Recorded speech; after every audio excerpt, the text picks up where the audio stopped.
في وصفة جديدة.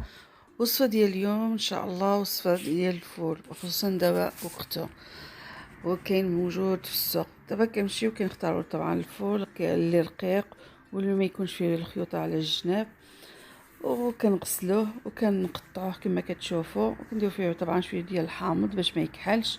كنجيبوا الكسكاس كنديروا فيه الماء وكنحطوا فيها واحد البصله، خصوصا البصله ولا عندكم هذيك الطويله هذه كيجي فيها واعر، ولا ما عندكمش تقدروا ديروا البصله العاديه. كنخويو فيها داك الفول، كنزيدوا عليها واحد 3 الحبات ديال الثومه، كندير فيها واحد شويه واحد طريف صغير ديال الليمون ونص معلقه ديال الملحه.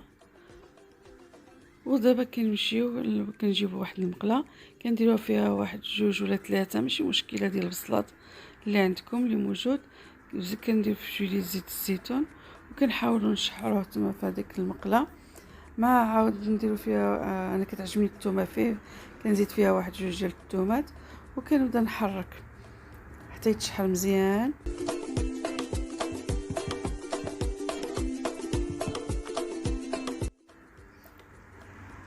وصافي دابا منين دابت لينا البصله كنجيب هذاك الفول وكنحطوه على هاد البصله، كنخويو عليه كامل. وصافي هنا كنبداو نخلطوا هذيك البصله مع هذاك الفول مزيان ونحركو مزيان. وكنتمنى ما تنساونيش باللايك وهنايا والاشتراك في القناه باش كتوصلوا لاي جديد كنديرو.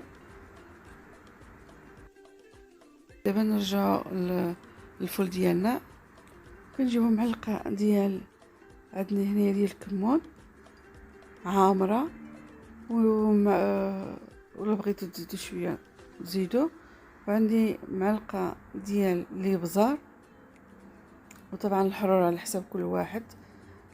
تقدروا ديروها فيها حتى الهريسه اللي كاين الناس اللي كتعجبهم بالهريسه كياكلوها بالحار، وهذاك على حساب كل واحد كما كنقول ديما. ونبداو نحركوه، وها هو الفول ديالنا واجد. كنزوقوه بالزيتون الحار، وكنتمنى الوصفه ديال اليوم تعجبكم، وما تنساونيش باللايك والاشتراك، والسلام عليكم.